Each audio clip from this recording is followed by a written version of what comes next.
¿Qué tal, amigos? Muy buenos días. Es tiempo de ciencia, es tiempo lluvioso y estamos en el Centro de Investigaciones Biológicas del Noroeste, en nuestro hermoso lobby, el primer paso para ingresar a un mundo que creemos que para usted sea igual de fascinante como para nosotros lo es. Esta mañana hermosa de lluvia, de temporada en Baja California Sur, quiero recibir al doctor Javier Caraveo Patiño con toda la admiración y el respeto que le tenemos. Gracias, doctor. Muchas gracias por el espacio.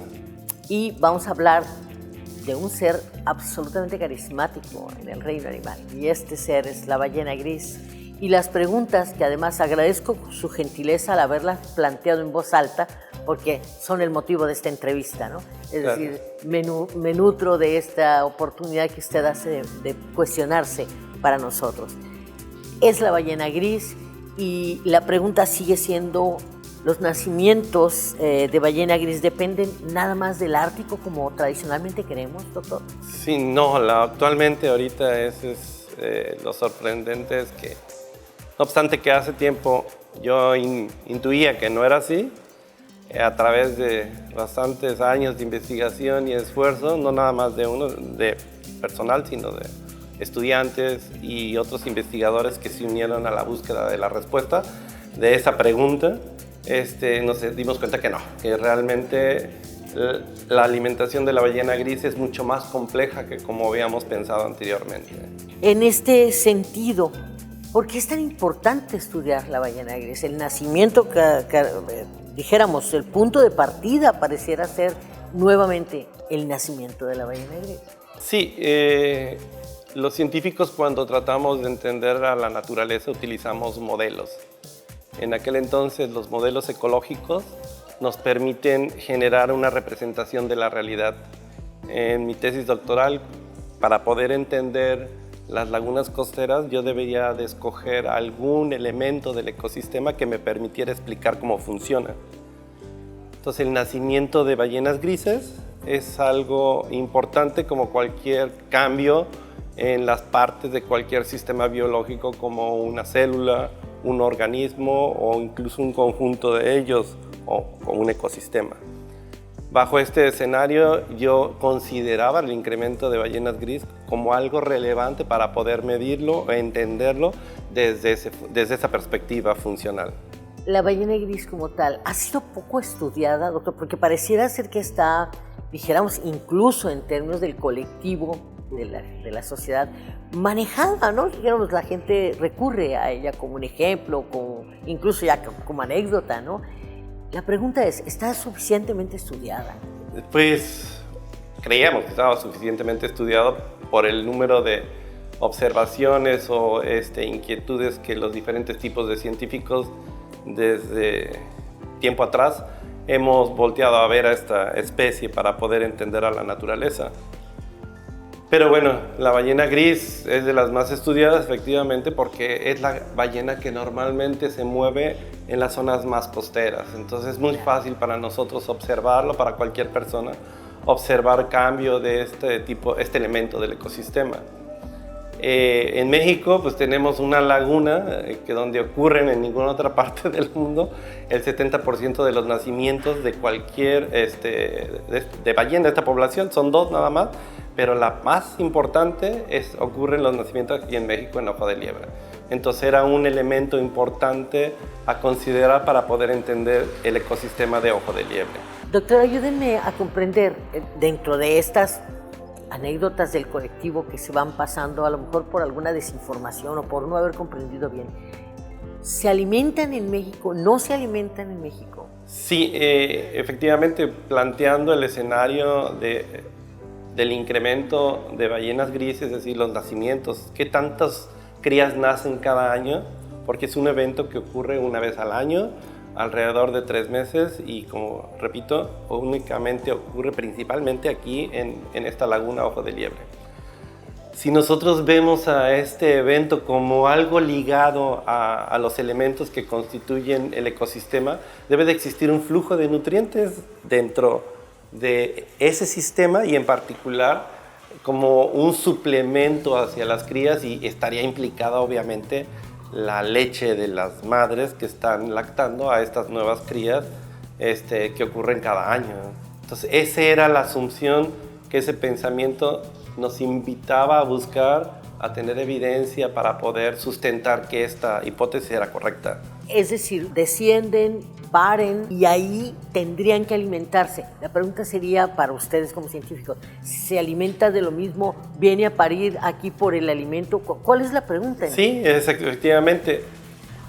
Cuando nosotros planteamos esta hipótesis, si se alimentan aquí, nos enfrentamos en la historia, en la evolución del conocimiento de esta respuesta.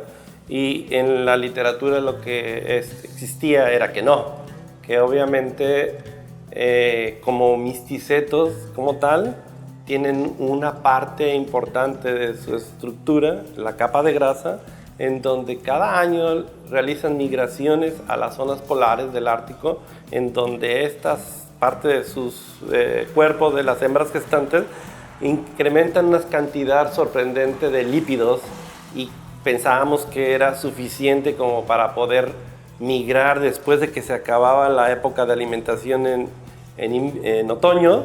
El hielo cubre todas las zonas de alimentación y las ballenas que ya estaban a término evolutivamente, pues a lo largo del tiempo, migran hacia el sur a continuar buscando un sitio para alimentación. La asunción de que no hay alimento, pues la creíamos, porque obviamente el lugar en términos de biomasa no es lo mismo el Ártico que aquí Ojo de Liebre. El punto es que el cuerpo humano, así como cualquier organismo, una ballena, sabemos que un pequeño nutriente puede ser tan importante como para poder dar a luz. Uno de estos elementos importantes es la oxitocina. Okay. La oxitocina depende muchísimo de nutrientes esenciales que la mamá debe de utilizarla para prepararse y dar ese evento, que ocurre ese evento fisiológicamente para ella, e iniciar también la lactancia. Teniendo eso en cuenta y asumiendo que este nutriente pudiera estar vinculado con ello, pues empezamos a buscar las respuestas de si ese nutriente, no tanto en biomasa, sino más bien en cierto tipo de nutriente esencial que pudieran estar buscando a las hembras gestantes para poder terminar la gestación y obviamente pasar a la lactancia. Casi estamos hablando de superalimentos, ¿no? Lo que hoy entendemos así como un supernutriente que fuera capaz de estar implicado en esta trama de la alimentación. Ahora, claro. Hallazgos, eso estaban buscando, estaban asumiendo hallazgos, doctor. Sí, bueno. Efectivamente, la primera búsqueda fue qué nutriente era, ¿no? En los primeros años de esta investigación, ¿no? El esfuerzo lo dirigía hacia tratar de responder esa pregunta. ¿Qué nutriente debería estar involucrado en este evento y que pudiera medirse? La respuesta era los ácidos grasos omega 6.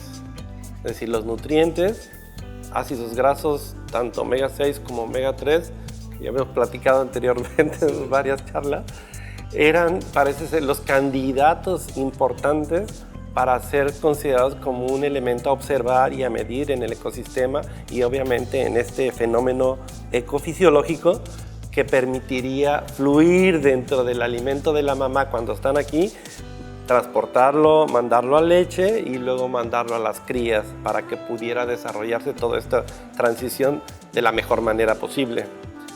Y lo encontramos, pero nos enfrentamos después de haber encontrado evidencia que nos sugería y nos permitía mantener como viable esa idea. La siguiente respuesta era cómo podíamos probar ese flujo entre las redes de alimentación de Ojo de Liebre, la alimentación de las madres aquí en Ojo de Liebre y luego la leche que toman las crías aquí en Ojo de Liebre. Ese fue el principal reto y la búsqueda comenzó desde el 2009, involucrando estudiantes, otros grupos de investigadores, ayudando a tratar de pensar, obviamente, cómo pudiéramos manejarlo.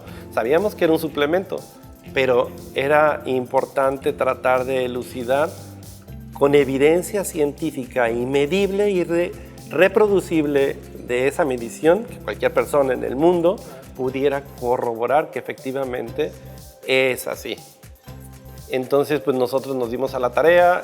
El primer paso fuera demostrar que la capa de grasa no tenía el nutriente. Lo demostramos. Cuando no tenía el nutriente, la capa de grasa, y demostramos que toda la fisiología, no solamente de cualquier ballena gris, sino del proceso de reproducción, sino también de cualquier cría, incluyendo a nosotros como seres humanos, el flujo de esos nutrientes a través de la alimentación era súper importante, y en particular durante las madres gestantes. Bien. Eso fue algo extraordinario para tratar y que nos alentó a seguir adelante para poder encontrar ese proceso, esa metodología que pudiera medir este flujo de este nutriente en particular. Y en esta línea justamente ya llegamos a las primeras aseveraciones, afirmaciones que incluso después me dirá usted, pero creo que cambiaron el enfoque dramáticamente, ¿no? Incluso del manejo, ahorita lo vamos a ver. Pero entonces, ¿sí descubren que sucede esto y lo publican, doctor? Sí, obviamente intentamos publicarlo en diferentes revistas. Encontramos la manera de cómo medirlo, era a través de la piel, de la madre y de las crías. La primera asunción era que la madre de la piel y las crías tenían un desarrollo muy semejante como la de nosotros. Hay un proceso de desescamación. Entonces, cuando nosotros comprobamos esta teoría y empezamos a analizar la piel desde esta perspectiva, el primer muro con los que nos topamos fue un artículo que decía que la piel de las ballenas gris era indistinto si nosotros la medíamos en la base de la piel o en la parte de arriba. Entonces pues dijimos, vamos a corroborar si eso es cierto.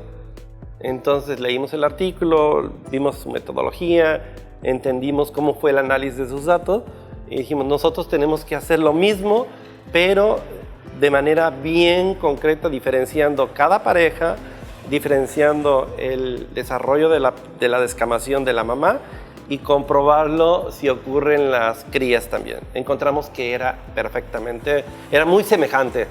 Esto nos dio un gusto porque nos permitió pasar al análisis de los datos, obtuvimos los datos y al momento de publicarlo pues nos lo rebotaron como con 5 intentos en diferentes revistas.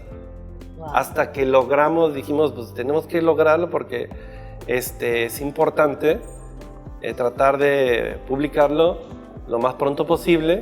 Claro.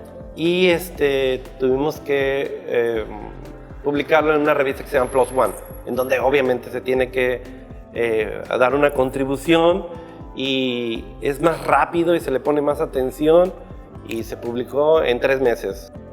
Sí. Tiempo récord para un artículo además de este grado de complejidad, ¿no? Sí, fue real. Bueno, yo pienso que ya estaba bastante pulido con las revisiones afortunadas de las otras revistas. Rechazo, sí. Y cuando ya llegamos, sí, obviamente todo eso ayuda, ¿no? Para pulir como todo, ¿no? Claro. Así como tiene uno a veces, me imagino que el que hace una joya, ¿no? La descubre y la tiene que pulir y poner bonita para poderla mostrar. Yo pienso que ese proceso es parte de la publicación y salió en el artículo de PLOS ONE. Esto insistiría un poco en esta pregunta para nuestro público. Tumba varios mitos y aporta nuevas luces. Es evidente, usted lo ha comentado. ¿Qué rescataría al final de esta relación de la cadena trófica de alimentación de las ballenas y, por ejemplo, el territorio de aguas, las aguas sudcalifornianas en relación a las ballenas? ¿Cuál es la importancia? La importancia, primero, del servicio ecosistémico que nosotros tenemos de la ballena, es decir, observar una ballena bebé a metros de la embarcación, con una mamá tranquila, despreocupada de que nosotros no podemos hacerle ningún daño a su bebé. Es una experiencia y un servicio ecosistémico que la humanidad lo tiene aquí en Ojo de Liebre, en México, y así ocurre quizás en otras especies, pero aquí en México esta especie se da la oportunidad, al ser tan costera, de tenerlo a metros de distancia. Esa es una parte muy importante, ese servicio, pero también está la parte que comentábamos al inicio de la charla, es decir, el hecho de que las ballenas migren desde Alaska hasta México es porque realizan funciones. ¿Cuáles funciones? Funciones ecofisiológicas le llamo yo. ¿Y cómo? Están alimentándose del fondo, están removiendo el mismo fondo marino y están consumiendo grandes cantidades de invertebrados que ponen en disponibilidad en sus tejidos y los van bioacumulando, transformando, seleccionando. Ese a largo plazo, ¿no? En el momento en que ellas llegan y están transmitiendo, así como en otro tipo de vertebrados, depositan el material que digirieron en otros momentos, en otros espacios y en otros momentos, pues esta es fertilización para otras redes tróficas. Pero no nada más es eso, sino lo siguen bioacumulando en términos de biomasa tan grande que luego cuando terminan su ciclo en este periodo, estos cuerpos, esa bioacumulación se disparce normalmente a lo largo de todo el corredor migratorio y se pone en disponibilidad desde invertebrados marinos, terrestres, bioacumulan y absorben esos ácidos grasos bioacumulados por tanto tiempo y los transmiten a todas las redes tróficas en un funcionamiento que pues a veces es tan complejo, pero sí es fácil imaginarlo, al menos para mí. Sí, claro. No, pero me lo imaginaba yo como un food truck, ¿no? Sí. Esos camiones de comida que van por todo una ruta, ¿no? Sí, repartiendo lo que van necesitando otras especies. Sí. De ahí la importancia, doctor, de comprender toda esta parte científica para ir a dar al gran tema, que es el manejo. Claro. Por ejemplo, en el caso del avistamiento de ballenas, ¿no? Sí. Pues usted usaba un adjetivo que a mí me gustaría traer a cuenta. Ellas están aquí comiendo serenamente, ¿no? Esa es la gran pregunta. ¿Lo podemos seguir haciendo así? Pues, honestamente, no. Creo que es más complejo incluso el momento en que ocurre este evento tan particular en cualquier mamífero. Cuando nosotros vemos la naturaleza, el proceso de parto, es un momento muy íntimo de la madre e incluso de los otros integrantes de una población. La madre se aísla o se genera las condiciones adecuadas para dar a luz a su cría. Este evento ocurre en Ojo de Liebre y puede ocurrir no nada más en un periodo muy corto. Nosotros nos dimos cuenta en este primer artículo de Plus One, donde comparando 2 años, que estos nacimientos ocurren desde el inicio de la temporada y se extiende a todo lo largo hasta el final de marzo, a diferencia de otros años en donde normalmente ocurre en un periodo muy corto, que es normalmente en febrero, como ya habíamos visto después de mucho tiempo. Entonces el observar, el realizar la actividad u otras actividades sin considerar efectivamente estos efectos, pues yo pienso que sí es muy delicado. Y no nada más aquí en México, sino también a lo largo de todo el corredor migratorio.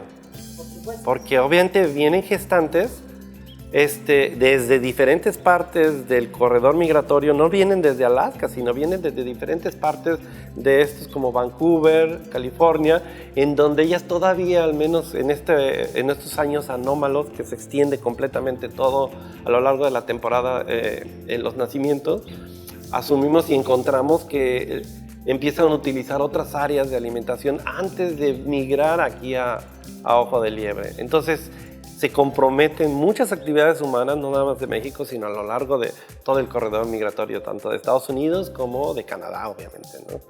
Entonces sí, hay que volver a dar atención para poder medir nuestras actividades y entender que este fenómeno obviamente puede ocasionar cambios, ¿no? Mi pregunta surge ahorita, si estos cambios, si estas actividades que ocurren en la costa oeste del Pacífico, donde la población del oeste baja cada año a tratar de buscar las mismas condiciones que la población del este que viene aquí a Ojo de Liebre, a lo mejor las actividades humanas no son las mismas que ocurren desde de Bering aquí a México. Entonces puede eso impactar y ahorita tenemos las poblaciones la población del oeste la más en peligro de extinción, quizás por eso, ¿no? Sí, yo no quería ya hablar de este tema porque me parece que este tema, no, gracias por dejarlo anotado, doctor, al contrario, me parece tan importante pero tan complejo que yo le pediría una segunda oportunidad para hablar con usted. Claro que sí. Ahora sí, ya de esta relación todavía más estrecha de la costa. La frontera que cruzamos todos los días es la frontera de la naturaleza y la sociedad. Sí. Y si hay alguien que lo ha puesto sobre la mesa en no más de una ocasión, ha sido usted. Entonces, y yo le quiero agradecer primero la comprensión que nos da que desmitifica mucho la facilidad con la que uno piensa, ay, es que vienen, comen, o vienen, hacen parir, se paren y se van, ¿no? No, es mucho más complejo. Sí. Y el trayecto, ellos no tienen un vuelo que viene de Alaska y llega al aeropuerto. Entonces, cerraríamos esta conversación agradeciéndole con todo y en todo momento su capacidad, su talento. Gracias. Pero sobre todo, ¿sabe qué, doctor? Su disposición para la charla.